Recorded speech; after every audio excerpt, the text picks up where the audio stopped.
आपण पाहत आहात लोकप्रवाह न्यूज 24 तास प्रत्येक घडामोडीवर लोकप्रवाहाची नजर।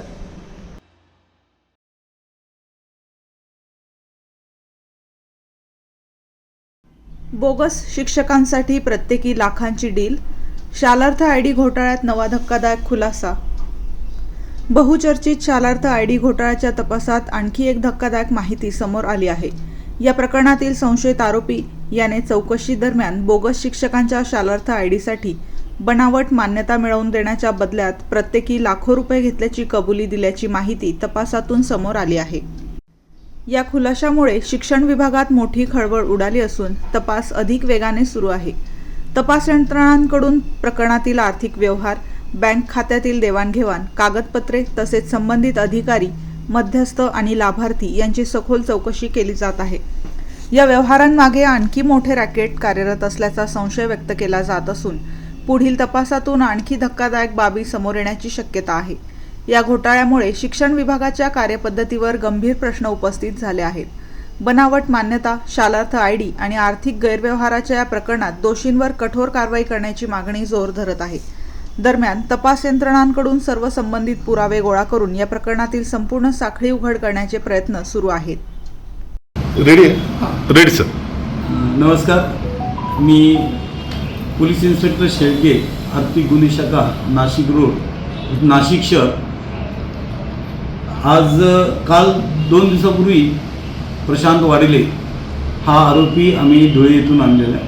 हा जो आरोपी आहे प्रशांत वाडेले यांनी शालार्थ घोटाळा आयडी घोटाळ्यामध्ये महत्त्वपूर्ण भूमिका केलेली आहे। तर काय केलेलं आहे करायचा तो ॲक्च्युली या शालार्थ आयडी म्हणजे काय? शालार्थ आयडी ही युनिक आयडी असते शिक्षकांना पगार मिळणार। ही 2012 मध्ये शासनाने एक GR काढून एक GRमध्ये प्रोसिजर कशी असते हे मेन्शन केलेलं होतं आणि त्या पद्धतीने भरती केली जाते।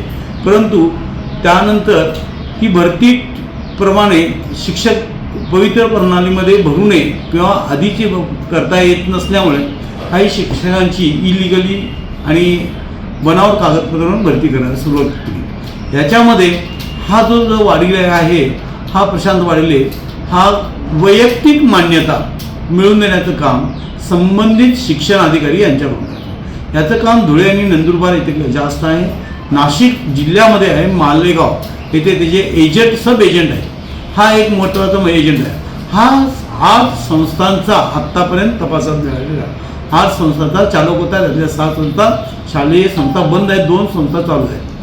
या संस्था नॉन ग्रँटेबल आहेत। या नॉन ग्रँटेबल आहेत, त्याची आम्ही ज्यावेळेला झडती घेतली त्याच्या घरामधून हा शाळेचे जे काही कमी शिक्षक असलेले किंवा कमी विद्यार्थी असलेल्या संस्थांशी संपर्क करून हा मॅक्झिमम तिथं बनावट विद्यार्थी दाखवून तिथली शिक्षक संख्या वाढवून ती शिक्षक संख्या मोस्टली वाढलेली शिक्षक संख्या ही बनावट पद्धतीने भरती करायचं काम हा करत होता। हा सगळ्यात महत्त्वाचा आहे आणि त्या पद्धतीने आम्हाला त्या घरामध्ये कागदपत्र मिळालेली आहेत। तपासामध्ये आमचा पंचनामा आज 7.5-8 तास चाललेला होता। त्या घरामध्ये जी कागदपत्र मिळालेली आहेत त्या धुळे येथील जागेमध्ये। त्यानंतर हा जो मुख्य आहे या ह्याच्याकडं शिक्षण अधिकारी व उपसंचालक याचे डायरेक्ट संबंध आहे आणि त्या संबंधातून हा वैयक्तिक मान्यता मिळाल्यानंतर शालार्थ मान्यता मिळवायचा आणि त्या मार्फतीने रजिस्टरमध्ये खोट्या नोंद घेऊन किंवा घ्यायला लावून हा शालार्थ आयडी तयार करून शिक्षकांचे, समजा शिक्षक जर 2024 मधला भरलेला असेल तर त्याची शालार्थ आयडी 19 की 17ची दाखवायचा, ती शालार्थ आयडी शाला वैयक्तिक मान्यता दाखवायचा।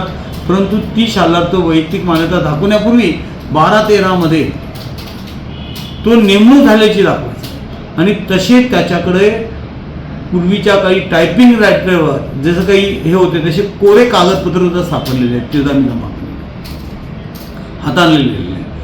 या पद्धतीने खोटे बनावटगिरी करून तो मोठ्या प्रमाणात अजून आत्तापर्यंत आपल्याकडे 27 शिक्षकांची नावं आलेली आहेत। 2 शाळा मोठ्या आहेत, त्या शाळेंची नावं आलेली, त्याप्रमाणे माहिती मिळालेली आहे। यांनी त्याचा लॅपटॉप किंवा इतर कागदपत्र कुठे याचा तपास करणे बाकी आहे. यांनी मोठ्या प्रमाणात फक्त शाळात आय डी मिळवण्याकरताच नाही तर मिळाल्यानंतर पाठीमागचा एरियस मिळवण्याकरता मोठ्या प्रमाणात आर्थिक व्यवहार केलेला आहे. हा आर्थिक व्यवहार करताना त्याच्याकडे मिळालेले कोरे चेक्स आम्हाला मिळालेले आहे त्या ज्या शिक्षकांचे आहे. काही शिक्षकांचे स्टॅम्प पेपर आहे, स्टॅम्प पेपर कोरे स्टॅम्प पेपर्स मिळालेले आहेत. त्यामुळं हा सिद्ध होतो की हा एक मोठ्या प्रमाणात एजंट आहे. तसंच याची प्रॉपर्टी खूप मोठ्या प्रमाणात धुळे नाशिकमध्ये आहे. शाळा मोठ्या प्रमाणात बांधलेली आहे. त्याला कुठलीही आर्थिक सोर्स नाही आहे, याचा कुठलाही आर्थिक सोर्स नाही, इतकं बरंच साधन नाही आहे. तरी मोठ्या प्रमाणात बंगला, शाळा, जागा ह्या कशा आल्या ह्याबाबत खूप खोलवर जाऊन तपास करा. मान्यतेसाठी काही रेट कार्ड ठरलेला होता का? प्रति मान्यता किती रुपये तो घेत होता? आत्ता आम्हाला एका फक्त शिक्षकांनी जबाब दिलेला आहे की त्यांनी हे प्रत्येकी 20 लाख असं घ्यायचं होतं. त्यांनी त्याच्या शाळेचे 6 शिक्षकांची करून घेतले, ते 20 लाख रुपये घेतलेले. आणि पाठीमागचा फरक काढायचा असेल त्याच्यासाठी 50% ती रक्कम घ्यायचा.